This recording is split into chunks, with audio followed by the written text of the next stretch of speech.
What's up, you guys, and welcome to another trading analytics video. I'm Trade Runner, and the stock market had itself a very interesting day. And when I say interesting, I mean it was pretty boring for the most part, but overall, I think we're setting up for a major setup come Wednesday when the FOMC hits and the Fed drops its rate decision. But before we get into that, if you guys haven't already, like, comment, subscribe to the channel if you enjoy this type of content, as well as check out our Discord server. Link to that will be in the description of this video, as well as in our channel bio. So let's get right to it. This video shouldn't be too long. Looking at SPY here, you can see that we actually closed just under 563. And what 563 kind of represents is that this is established up as a pretty solid resistance line for the ticker, which would probably lead us to have a retest of 558 in the coming days, barring any extremely bullish news heading into the FOMC meeting. Right now, the one thing that bulls want to defend very carefully is they want to make sure they do not lose 558, because the loss of 558 puts us on a likely path to go retrace that bounce zone that we had at 543. I'm obviously not down in a straight line, but at some point, and it will validate this area right here. We have double top. So as long as the bulls can keep 558 as the bottom area support of this range, then we'll likely see a bounce between 558 and 563 until we're able to break the 563 resistance to retest the true all-time high double top at 565. Now, my expectation is that once the FOMC news comes out and it is bullish, we do get those rate cuts, we'll be able to see a break of 565, establishing a new all-time high before a nice pullback will reset the market a little bit, and then we'll get a nice consolidation period before we begin our Santa Claus rally. You'll see a little bit more of what I'm talking about when you look at when we jump over to our next ticker, which is QQQ. So with the QQQ, and why I'm leaning a little bit more bearish overall in the tech side, is the fact that QQQ had a hard time breaking and did not close above 473. You see here that we had got one daily candle close above 473 in the last few weeks, and immediately were shot back down. And today we kind of retested that zone and got slapped pretty heavily, namely because of a major ticker in QQQ having its own upper level resistance challenges, which we'll talk about in a little bit later. But overall, again, with the Qs having trouble at the heavy resistance point at 473, I do think that, again, this is kind of lending itself to be a little bit more short-term bearish for the overall tech side. Now, we had tickers like Google had a massive day. Microsoft had a beautiful day as well after an initial pullback out the gates today. But I think the tech side needs to cool down a little bit before we see a nice little run up to enter Q4. So again, the Qs, they're still in a pretty good spot as long as you don't lose 468.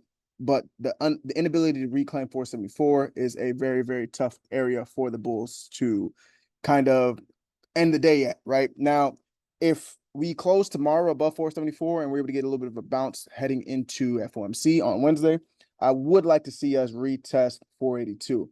Because if we break 482, then it's basically green light go, and we're gonna blast up all the way likely at 500 on QQQ if we're able to break 482, because 482 has established itself as a pretty hefty resistance area for the Qs in recent weeks. So again, in the short term, I do think we'll see a little bit of a pullback just because of the inability to reclaim 474. But as soon as we're able to claim 474 with some volume, I think that bodes well for Qs in the overall tech sector. Now, I actually alluded to it a little bit earlier. We talked about a major player in QQQ having some trouble, and we're talking about Microsoft here.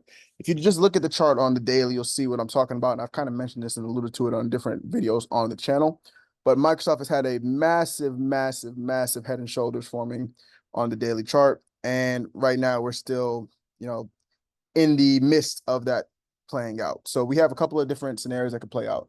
If you guys remember from my video over the weekend that I dropped Friday evening, Saturday morning, I had mentioned how good it was for the bulls to be able to close above 428. And you guys know I had even talked about on our stock twist that I was bullish short-term on Microsoft if we got an hourly candle close above 428. We got the hourly candle close above 428. And I said my next target would be 433. And lo and behold, where do we tap today? We tapped 433 and immediately rejected downwards from that area. The good news for the bulls that they were able to hold 431 pretty solidly. All right, we right now after market we're about 430.85 at this point in time.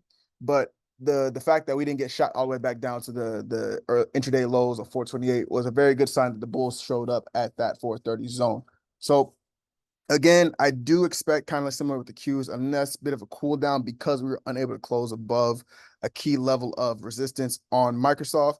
But after the week it's had, that's only normal, right? I do think that the news with the FOMC will be a little bit bullish for it as well. And you see news like Intel just signed a new partnership deal, which sent its stock going up like crazy in the aftermarket hours. I think Microsoft's going to see some sort of residual impact from that, which will push it higher, hopefully, to get my Grand Slam target of 440 out the way. So that's Microsoft. And finally, the last ticker I want to touch on before we get out of here is once again my favorite ticker, Google.